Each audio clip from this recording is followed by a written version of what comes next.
Oh my goodness, guys, My Hero Academia is so ridiculously hyped right now. This latest chapter, more than any other, should be a clear indication to you all that we are swiftly approaching the endgame here, and so because there is absolutely no better place to enjoy it than with the plot army, I need you to subscribe to the channel with notifications on, because playtime is over. With the previous chapter, we had the declarations of All for One onto Spinner in regards to an especially crucial moment on the horizon. You see, on account of all the other escaped convicts, the powers that be haven't been able to properly place all their efforts into discovering and apprehending All for One and Shigaraki, despite the relatively small size of the country. This was to be the first step in All for One's plan. His mid-game goal would be to finally obtain One for All, and beyond that, we do not know. However, he has apparently planned ahead for a very long life. However, at this specific moment would come their greatest hurdle, which could also be viewed as a shining opportunity. All for One would express that he has friends, aka pawns, positioned all across the globe. Despite organized crime having been wiped out in Japan on account of All Might, the same cannot be said about the other nations of the world. And so, if those friends of his cause trouble in their respective regions, the nations of the world would have their hands too full with their own issues to assist Japan in its time of crisis. However, he anticipated that despite all this, the strongest woman, Star and Stripe, America's #1 hero, would intervene. Facing her would be a major gamble, but still one that they could not refuse, as the value of her quirk would make the rest of the conflict child's play. From here, however, All for One would express to Spinner that it was his time to provide worth to their efforts by becoming the poster boy of their cause, the voice of the downtrodden wretches of society, a sentiment the remaining forces of the Paranormal Liberation Front would gladly support with all their efforts as instructed by Skeptic. They would have the League of Villains become more than they were. They would make them gods of liberation, sowing the seeds of the future once Shigaraki has fulfilled his dream of destroying everything. From there, we find ourselves in the presence of Japan's top 3 heroes as they made their way to the designated landing spot of Star and Stripe. However, on the way there, Sugauchi would suddenly report that another presence had intercepted Star and Stripe's flight path. With this, we would have Star and Stripe faced with the villain she initially presumed and inquired to be All for One. However, the figure before her, which we've known to be Shigaraki, would also come to question who or what exactly he was. With this latest chapter, we would immediately resume in the heat of the moment as the pilot of the aircraft Star stood on would report to her that the figure before her was in fact Shigaraki Tomura, and furthermore that he was capable of emitting EMP blasts. And so all units were ordered to deploy their force fields and switch to manual flight. Yet again, the technology of this world throws me for a loop, but we won't dwell on that for too long. The pilot would then ask Star for final confirmation of their course of action: engage or retreat. And for Star, there was only one choice in front of them: smash, as we would see her with a very Western comic looking visage here. It would seem that just like her inspiration All Might, Star and Stripe belongs to a different art style entirely. But yeah, her orders were heard loud and clear. The pilot would then go on to say that they hope at least one jet would make it back to base. And so clearly they knew the high likelihood that they would not be able to return from this mission. The sheer fact that they were even willing to aid her in this conflict says a whole lot, considering it wasn't even officially sanctioned. But with that, Star would yell out for them to all take their formation and that it was time to exterminate a villain. That even if the pilots were to fall in battle, she would make sure to return their bodies to their families. So wow, the tone has certainly been set. This is not your typical hero apprehending the villain approach. This is militaristic and a life or death mission where lethal force is the expectation. They mean business. Meanwhile, the villain would continue to ponder its existence as done previously. On one hand, they for certain knew themselves to be Shigaraki Tomura, but on the other, there was not a single doubt that they were One for All as well. And apparently they've been struggling with their self-identity since waking up, as they would then call forth 2 quirks in tandem, as Star would be quick to tell everyone to take evasive maneuvers. Now this discharge from All for Shigaraki would be absolutely massive. I mean, this alone is not something the overwhelming majority of characters in the series can handle, goodness gracious.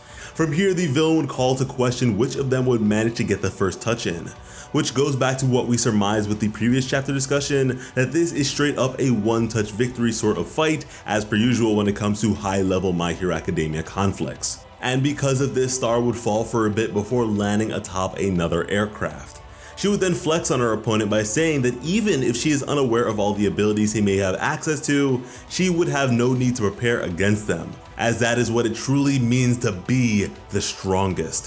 Which serves to explain All For One's previous sentiment that underhanded tricks would not be effective on such a person. And with that, the quirk of Star and Stripe would be revealed to us all, as she would touch upon the very atmosphere and cause it out to 100 meters to no longer exist, as the very laws of reality would shift at her behest. This was New Order. After touching a target and calling out its name, Star can impose a new rule over it. What is by far the most broken quirk we have seen in the series thus far. I mean, this straight up blows the previously believed to be godly quirk of Eri right out of the water. And with this in mind, let me just say that Endeavor is a really funny guy. If he believed that fire and ice, that combination, would be at the top of the quirk world, like what are you smoking? I mean, the fumes from his flames must have been getting to his head for years. But yeah, the villain was horrified by this quirk, but absolutely desired it. And despite having cut off his breathing, Star was not about to underestimate her opponent here, and would immediately call for everyone to fire their lasers at the foe, as from all angles, they would be blasted. It was a direct hit. But contrary to the glee of the various pilots, this fight was far from over, as suddenly the villain would make use of yet another unique quirk combination: reflection and refraction, as suddenly the lasers would jettison back outwards. And in response to this, Star would use her quirk yet again to issue a new rule unto herself. She can now hold lasers. Now this was absolutely epic. However, how she was able to respond to this in time is beyond me, because her response time would need to be faster than the speed of light. Not only in the case of her bodily reflexes, but mentally as well, for her to have issued such a command so suddenly, and also verbally. How does that work? But hey, theatrics I suppose. The blunt of this grasp being enough to shatter her domino mask, however. But simultaneously, Star would notice that her opponent's body was regenerating, and would furthermore credit this to be the reason the Japanese heroes had lost. But at the same time, from the opposite perspective, it would be realized that the atmosphere had returned, what appeared to be a limitation on this absurdly powerful quirk. With this, the villain felt that his opportunity to strike had come, and so very swiftly, he would launch forwards towards Star, who was all too ready for it, as she too would launch forwards and express that this was right where she wanted him, as she would call out his name while using her quirk and slam her fist right into his face. And with this, we would subsequently be provided the limitations of this quirk of hers. As it turns out, Star can only maintain 2 different rules at any given time, one of which she opts to perpetually place on herself for the sake of being provided super strength. It is by no means even comparable to the incredible strength of All Might, but it is still incredibly formidable. So formidable, in fact, that the villain would hurtle backwards quite the distance and into a nearby aircraft. Meanwhile, Star would begin to express to the villain that a very long time ago, she was saved by a Japanese hero. While she was with her family near the Santa Monica Pier, a runaway villain endangered them in their car. And despite welcoming death at her young age, all she could think to herself was for someone to at the very least save her little sister, as a young All Might would appear to save the day for the entire family.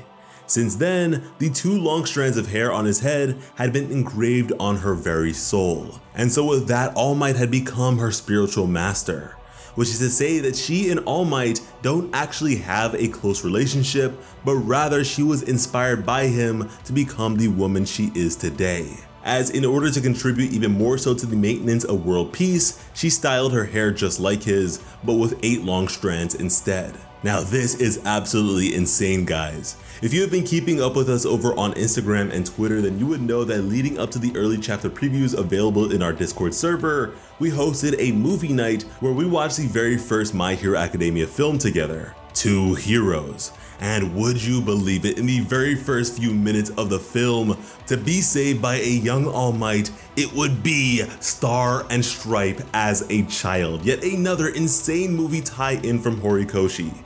To all the fans over the years who have treated the films and other My Hero Academia side stories as non-canon, let this finally put that argument to rest. Oh, and this also means that Star is not actually a natural blonde. Wow, the All Might fan club is looking pretty impressive at this point. But anyways, as the villain looked up to Star with his face ruined, he would express that everywhere he goes, it is always about All Might. And to this, Star would express that that is why he is a symbol of peace. Star would then make it clear to him that she had both said his name and touched him, as ever coldly, she would issue her new rule. If Shigaraki Tomura moves even an inch from this point onwards, his heart will stop. What in the Hunter x Hunter meets Death Note is this? Star is an absolute beast. Checkmate. The villain believed it was all over, as just then, from within, there would be a power struggle between the vestige of Shigaraki and the vestige of All for One. Their current predicament was dire indeed. However, the All for One vestige would express that usually it would take him 2 months to recover and completely become himself, but Tomura was different. He was incredible. Now, what does this mean?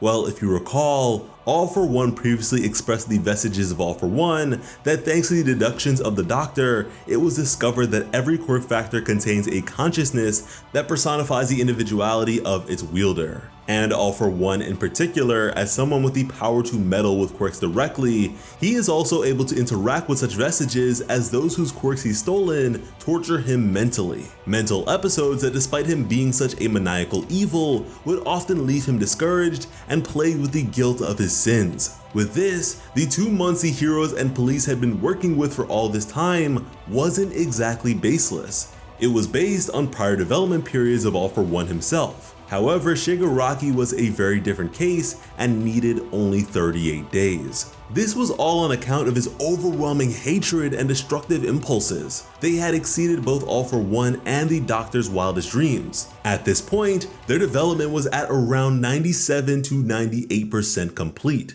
They were nearly one. Neither All for One nor Shigaraki, but rather a completely new being altogether. A prospect that greatly disturbs me for a number of reasons. One of which being the real All for One's intentions here. How does this exactly factor into his desire to live a long life? If the emerging entity is neither Shigaraki nor All for One, who's to say that it will be on his side or fit neatly into his plans? In fact, I would imagine it to be quite the contrary, considering this overwhelming hatred for All for One. Back when Deku felt that Shigaraki was in need of saving, this bonding between the two did not look nearly as horrific. What's to come next will most definitely be epic. And really and truly, Horikoshi has been doing a really great job of making things look perilous for the heroes, because honestly, if it wasn't for the fact that they are currently battling a reality warper right now, it would be very hard to say that the heroes even have a chance here. And listen, if they do actually get their hands on New Order, it is absolutely over. I mean, they literally cannot lose. One for All is not even close to being a challenge for something like this. But anyways, in the real world, despite Star's heart-stopping rule, the villain would not only move, but yell out in refusal loudly. Her quirk was not working on him. And with this, she would begin to wonder if he wasn't Shigaraki after all. At this point, the One for All aspect would cry out for Shigaraki to hate him, to nurture that hatred even further. That thanks to his hatred, their glorious future would be birthed into existence. As just then, the villain would begin to go Super Saiyan 3 as his hair would grow out longer. And with that, Tenko's childhood home would then be recollected as where it all began, where his hatred accumulated. We would then have an outburst of energy in the sky. Blackened sparks of lightning would break loose around a bright flash of light as the fight would be said to have reached its conclusion, and that was the chapter. Absolutely, positively incredible. This is what it is all about. Star's Quirk is all kinds of crazy to the point where it'll absolutely need a video of its own after this one, so look forward to that, but good lord, Shigaraki is gone.